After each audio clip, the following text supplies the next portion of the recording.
Assalamualaikum warahmatullahi wabarakatuh. Apa kabar semuanya? Alhamdulillah hari ini kita bertemu kembali di pertemuan ke-8. Nah, pertemuan ke-8 ini kita akan membahas mengenai use case diagram. Nah, tentunya akan bertanya gitu ya, kalau kita belum tahu sih apa itu use case diagram. Ya. Nah, use case diagram adalah pemodelan untuk menggambarkan behavior atau kelakuan sistem yang akan dibuat. Nah, use case diagram menggambarkan sebuah interaksi antara satu atau lebih aktor dengan sistem yang akan dibuat. Nah, secara sederhana, diagram use case digunakan untuk memahami fungsi apa saja yang ada di dalam sebuah sistem. Nah, dan siapa saja yang dapat menggunakan fungsi-fungsi tersebut.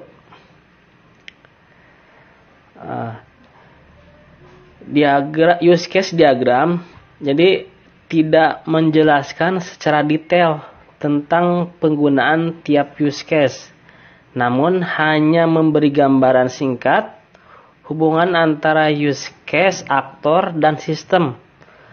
Melalui use case diagram, kita dapat mengetahui fungsi-fungsi apa saja yang ada pada sistem.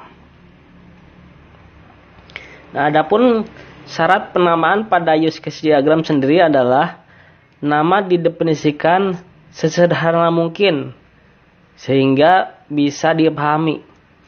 Ada dua hal utama pada use case, yaitu pendefinisian apa yang disebut aktor dan use case. Use case merupakan fungsional yang disediakan sistem sebagai unit-unit yang saling bertukar pesan antar unit dan atau aktor. Nah, kemudian ada aktor. Aktor itu adalah orang atau sistem lain yang berinteraksi dengan sistem yang akan dibuat. Jadi meskipun simbol dari aktor adalah gambar orang, tapi aktor belum tentu merupakan orang. Nah, di sini ada simbol-simbol use case diagram. Nah, yang pertama ada simbol use case, yaitu nama use case. Nah, untuk use case adalah fungsionalitas yang disediakan sistem sebagai unit-unit yang saling bertukar pesan antar unit atau aktor. Nah, biasanya use case diberikan penamaan dengan menggunakan kata kerja di awal frase nama use case. Nah, ini simbolnya. Nah, kemudian ada aktor. Nah, simbol yang kedua aktor. Aktor adalah orang atau proses atau sistem lain yang berinteraksi dengan sistem informasi yang akan dibuat. Jadi meskipun simbol dari aktor ialah gambar orang, tapi aktor belum tentu merupakan orang. Biasanya penamaan aktor dinamakan menggunakan kata benda di awal frase nama aktor. Nah, ini jadi harus diperhatikan. Kalau nama aktor berarti harus menggunakan kata benda. Nah, kalau use case, ya di sini harus menggunakan kata kerja. Nah, kemudian ada asosiasi. Nah, kalau asosiasi adalah komunikasi antara aktor dan use case yang berpartisipasi pada use case diagram atau use case yang dimiliki. Interaksi dengan aktor asosiasi merupakan simbol yang digunakan untuk menghubungkan link antar elemen. Nah, kemudian ada extend. Nah, yang ketiga simbol extend, ini simbolnya. Nah, extend itu relasi use case tambahan ke sebuah use case, di mana use case yang ditambahkan dapat berdiri sendiri meski tanpa use case tambahan itu. Nah, untuk arah panah mengarah pada use case yang ditambahkan. Nah, kemudian ada include. Nah, include itu relasi use case tambahan ke sebuah use case, di mana use case ditambahkan membutuhkan use case ini untuk menjalankan fungsinya atau sebagai syarat dijalankan use case ini. Nah, arah pada include mengarah pada use case yang dipakai atau mengarah pada use case tambahan. Nah, kemudian ada generalization. Nah, ini simbol dari generalization. Nah, hubungan generalisasi dan spesialisasi antara dua buah use case di mana fungsi yang satu merupakan fungsi yang lebih umum dari lainnya. Nah, arah panah mengarah pada use case yang menjadi generalisasi.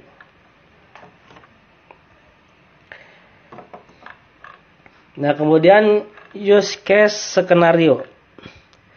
Nah, jadi setiap use case dilengkapi dengan skenario. Nah, skenario use case adalah alur jalan proses dari sisi aktor dan sistem. Nah, formatnya jadi bisa dilihat nanti seperti ini. Skenarionya nanti sistemnya apa yang reaksi di sistemnya itu ya. Jadi bisa dibuat nanti kalau studi kasus.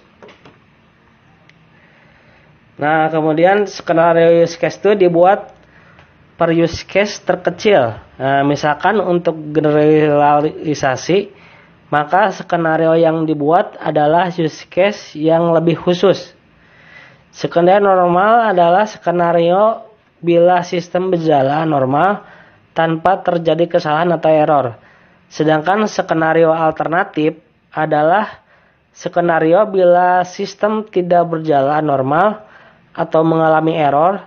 Skenario normal dan skenario alternatif dapat berjumlah lebih dari satu. Nah, alur skenario inilah yang nantinya menjadi landasan pembuatan sequence diagram dan atau biasa disebut diagram sequence.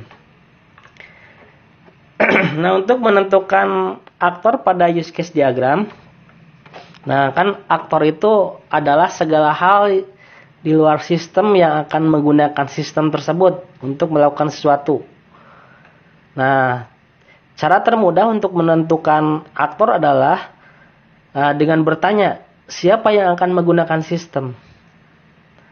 Namun, tidak semua aktor adalah manusia. Aktor juga dapat berupa sistem lain yang berada di luar sistem yang akan dibuat. Nah, ciri sistem yang sebagai aktor adalah, misalkan di sini jika sistem akan dibuat dimodelkan bergantung pada sistem lain untuk melakukan sesuatu, maka sistem lain itu adalah aktor. Nah, jika sistem yang akan dibuat dimodelkan meminta atau request dari sistem lain, maka sistem lain itu adalah aktor.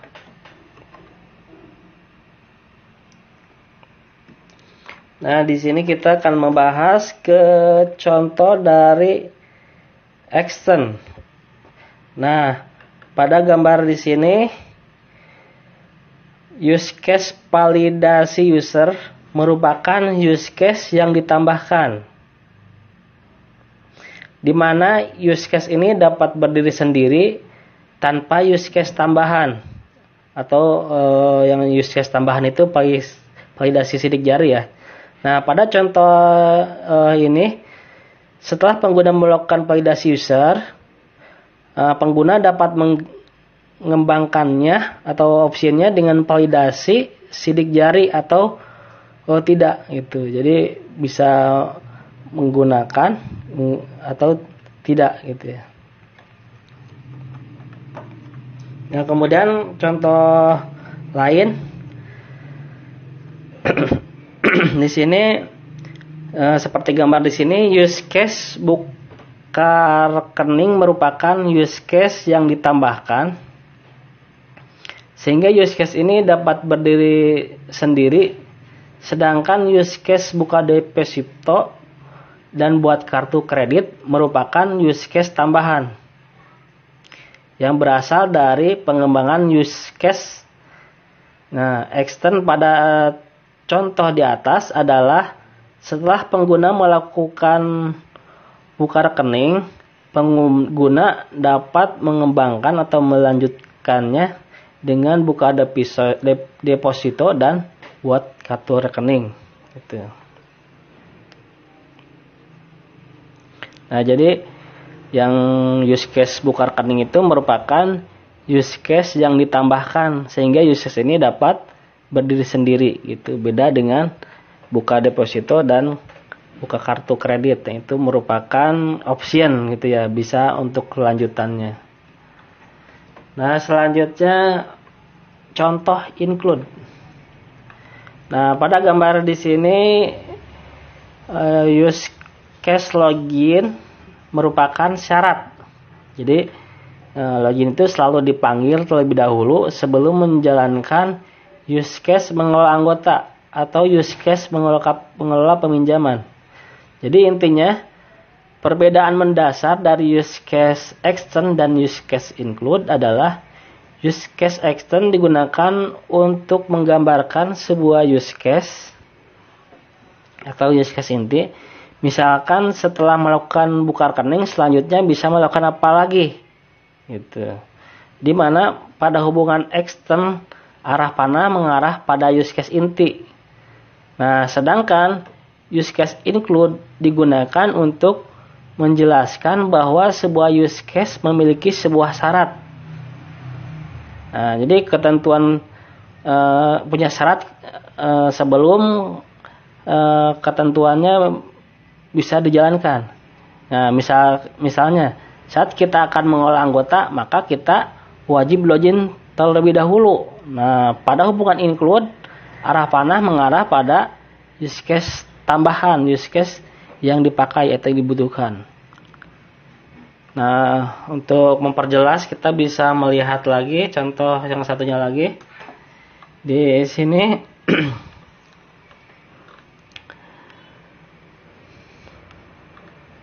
bisa dilihat yang include. Nah, jadi ketika kita sudah membuka rekening, nah jadi kita bisa melanjutkan ke misalkan mau buka kartu kredit, mau buka deposito gitu ya. Nah, kalau include kan di sini di dalam buku rekening itu terdapat catatan data pribadi gitu. Jadi wajib gitu, persyaratan gitu. Kalau ini tambahan, kalau include itu yang mewajibkan, yang wajib ada gitu. Kalau ini tambahan, kalau extend.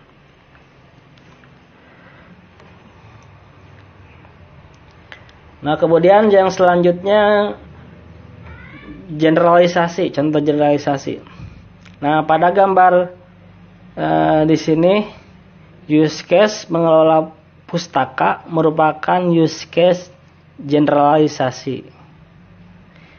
Nah, sedangkan use case mencari pustaka, melihat pustaka, memasukkan pustaka, mengubah pustaka dan menghapus pustaka merupakan use case spesialisasi atau khusus. Hubungan generalisasi ini juga merupakan hubungan yang menggambarkan inheritance baik aktor maupun use case. Nah, pada hubungan generalisasi, arah panah mengarah pada use case yang menjadi generalisasi umum.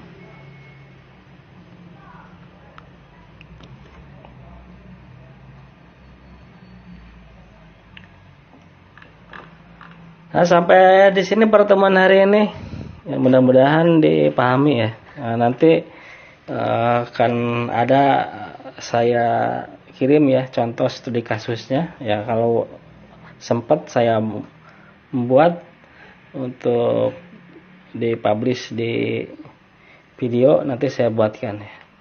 Mudah-mudahan selalu semangat ya, walaupun masih belajar secara online. Sekian, assalamualaikum.